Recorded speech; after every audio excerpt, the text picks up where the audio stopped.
کے کہنے پہ بیوی کو مارنا یہ کون سی اچھی بات ہے؟ کہ اپنے پتی کو ڈال ڈال کے دیتی ہوں کچھ. قرآن میں اللہ سبحانہ و تعالیٰ عورت کو محسنہ کہتے ہیں. السلام علیکم ناظرین، ہمارے چینل جلال وائس میں آپ کو خوش آمدید کہتے ہیں. ناظرین، اس ویڈیو میں ایک لڑکی نے انیردہ چہریہ سے سوال کیا کہ کیا ماں کے کہنے پر بیوی کو مارنا کیا یہ اچھی بات ہے؟ اور ناظرین، اس پر آپ کی کیا رائے ہے؟ اپنی رائے ہمارے ساتھ کمنٹ سیکشن میں ضرور شیئر کیجیے. ناظرین، اس پر انیردہ چہریہ نے کیا جواب دیا اس لڑکی کو، اور اس پر ڈاکٹر ذاکر نائک نے بھی ایک خوبصورت سا بیان دیا ہے، وہ بھی دیکھیں گے اس ویڈیو میں. تو آئیے ناظرین، ویڈیو کو سٹارٹ کرتے ہیں. ویڈیو کو لاسٹ تک لازمی دیکھے گا ہمارے ساتھ. اسلام میں معاشرتی حقوق بیوی کے. عورت کو شیطان کا ہتھیار کہا جاتا ہے، a weapon of the devil. عورت کو اکثر دیگر مذاہب میں شیطان کا ہتھیار کہا جاتا ہے، لیکن اسلام میں قرآن میں اللہ سبحانہ و تعالیٰ عورت کو محسنہ کہتے ہیں. محسنہ مانی a fortress against the devil، شیطان کے خلاف ایک قلعہ. محمد صلی اللہ علیہ وسلم فرماتے ہیں there is no monasticism in Islam، رہبانیت اسلام میں حرام ہے. اور اللہ کے رسول فرماتے ہیں صحیح بخاری میں جلد نمبر 7 کتاب النکاح چیپٹر نمبر 3 حدیث نمبر 4 میں، اے نوجوانوں، آپ میں سے جس کے پاس بھی حیثیت ہے نکاح کرنے کی نکاح کرو. مطلب نکاح جلدی کرنا سنت ہے. اور اللہ کے رسول فرماتے ہیں جو کوئی شادی نہیں کیا وہ مجھ میں سے نہیں ہے. یعنی شادی کرنا اسلام میں فرض ہے. اللہ کے رسول فرماتے ہیں جو شخص شادی کرتا ہے وہ آدھا دین مکمل کرتا ہے. سوال جواب کے نشست میں ایک بھائی نے مجھ سے پوچھا تھا، ذاکر بھائی اس کا یہ مطلب ہے کہ اگر میں 2 شادی کروں تو پورا دین مکمل ہو جائے گا میرا؟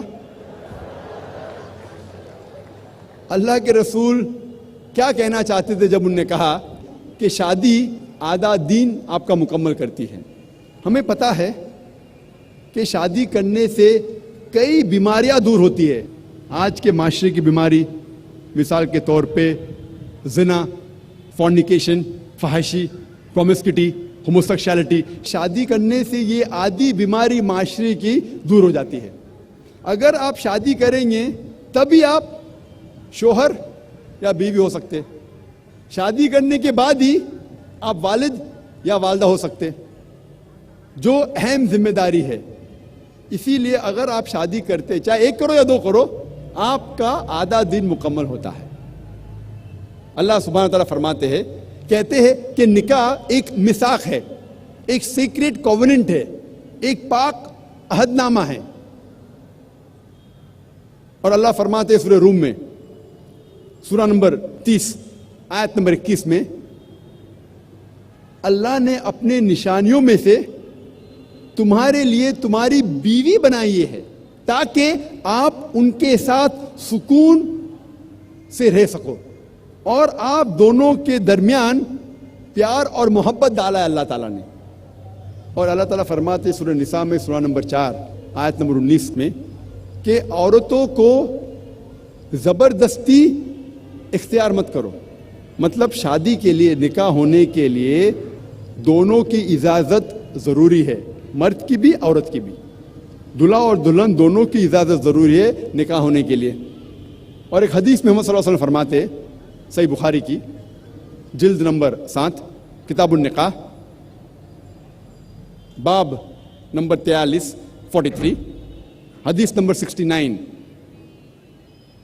69، ایک عورت جس کا نام تھا خنسا خادم الانصاریہ، وہ محمد صلی اللہ علیہ وسلم کے پاس آتی ہے اور کہتی ہے کہ میرے والد نے میرے مرضی کے خلاف میری شادی ایک آدمی سے کی جسے میں پسند نہیں کرتی، اور اللہ کے رسول نے محمد صلی اللہ علیہ وسلم نے نکاح فسخ کیا.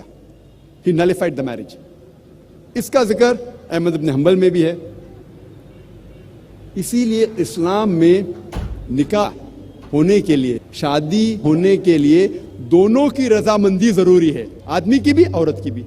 اور اسلام میں عورت ایک مالک سے نہیں شادی کرتی تاکہ اسے غلام جیسا برتاؤ کیا جائے. اسلام میں عورت اپنے برابر سے شادی کرتی ہے، اور اس کے ساتھ اس کے شوہر کو عزت سے پیش آنا چاہیے. اور اسلام میں ہم عورتوں کو ہاؤس وائف نہیں کہتے, انگلش میں کہتے house wife. She is not married to the house to be called house wife.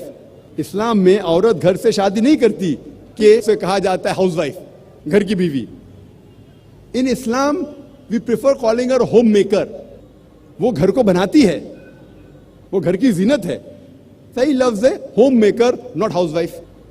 اور اسلام میں اللہ تعالیٰ فرماتے ہیں قرآن مجید میں سورہ بقرہ میں سورہ نمبر 2 آیت نمبر 228 میں کہ عورتوں کے حقوق ویسے ہی ہے جیسے مرد کے ہے, لیکن مرد کا ایک درجہ اونچا ہے. یہ آیت کے 3-4 الفاظ کو اکثر لوگ غلط لیتے ہیں اور کہتے قرآن میں لکھا ہے کہ آدمی کا درجہ اونچا ہے, اور کہتے الرجال قوامون علی النساء. اللہ کہتا ہے کہ آدمی عورت سے اونچا ہے, اوپر ہے. یہ جو آیت وہ کوٹ کر رہے ہیں وہ ہے قرآن مجید کی سورہ نساء کی آیت, سورہ نمبر 4 آیت نمبر 34, جہاں اللہ تعالیٰ فرماتے الرجال قوامون علی النساء, یعنی آدمی عورت کا قوام ہے. قوام آتا ہے لفظ اقامہ سے. جب صلاح پڑھنے کے پہلے اقامہ ہوتا ہے, مطلب سٹینڈ اپ فار, کھڑے ہونا. اسی طریقے سے قوام کے معنی اگر آپ تفسیر تبری پڑھیں گے, اس میں قوام کی معنی مرد کے لیے ایک ڈگری ایڈیشنل رسپانسبلٹی ہے, ایک ڈگری زیادہ ذمہ داری ہے. اس کا مطلب یہ نہیں کہ ایک ڈگری وہ اونچا کیا دادا گیری کرے. He has got additional responsibility, ایک ڈگری زیادہ ذمہ داری ہے. اور قرآن میں آگے اللہ تعالیٰ فرماتے کیونکہ اللہ نے مرد کو عورت سے زیادہ طاقت دی, اس کے وجہ بھی فرماتے اللہ تعالیٰ. لوگ اس آیت کا غلط مطلب لیتے ہیں اور کہتے ہیں اللہ تعالیٰ کہتے ہیں کہ مرد عورت سے اونچا ہے. اسلام میں لکھا ہے سورہ نساء میں سورہ نمبر 4 آیت نمبر 19 میں کہ اگر آپ اپنے بیوی سے پیار نہیں کرتے پھر بھی اس کے ساتھ حسن سلوک کرو. اگر آپ اپنے بیوی کو نہیں چاہتے, نہیں پیار کرتے, پھر بھی ان کے ساتھ اچھا سلوک کرو, حسن سلوک کرو. اور اللہ کے رسول فرماتے ہیں کہ آپ لوگ میں سے سب سے بہتر انسان وہ ہے جو اپنے فیملی کا خیال رکھتا ہے, خصوصاً اپنی بیوی. جو آدمی اپنے بیوی کا خیال رکھتا ہے, اللہ کے رسول کہتے وہ سب سے بہتر انسان ہے. قرآن مجید میں دیتے ہیں وہ ہے اقرا, پڑھو, جو آتا ہے سورہ اقرا میں چیپٹر نمبر 96 آیت نمبر 1 میں.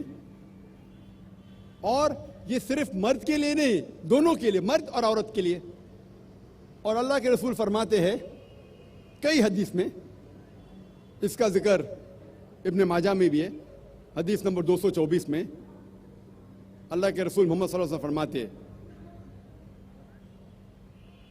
سیکنگ نالج, علم حاصل کرنا, طلب العلم فریضۃ علی کل مسلم, ہر مسلم کے لیے فرض ہے, چاہے وہ عورت یا مرد ہو. اللہ کے رسول فرماتے علم طلب کرنا, علم حاصل کرنا ہر مسلمان کے لیے فرض ہے, چاہے وہ عورت ہو یا مرد ہو. اور اللہ کے رسول ہمیشہ لوگ سے کہتے تھے کہ اپنے بچوں کو علم دو, خصوصاً اپنی بیٹیوں کو. اور اللہ کے رسول یہ بھی کہتے تھے کہ شوہر کا فرض ہے کہ وہ اپنے بیوی کو علم دے. اگر خود نہیں دے سکتا تو کم از کم اس کو انتظام کرنا چاہیے کہ بیوی تک علم پہنچے. اور صحیح بخاری میں کئی حدیث ہے, جب پڑھتے صحیح بخاری باب نمبر 36 حدیث نمبر 101 میں کہا گیا ہے کہ عورتیں اللہ کے رسول کے پاس آ کے کہتی ہے کہ ہمیشہ آپ مردوں سے گھرے ہوئے ہیں, آپ خصوصاً عورتوں کو خطاب کیوں نہیں کرتے؟ اور اللہ کے رسول نے کہا ٹھیک ہے. اور اللہ کے رسول نے یہ بھی دیکھا کہ صحابہ کو کہا کہ خواتین کو خطاب کرو. اور 1400 سال پہلے جب ایام الجاہلیہ تھا, ڈیز آف اگنورنس, اس وقت کئی خواتین ہیں جو علم کے میدان میں اونچائی پہ تھے.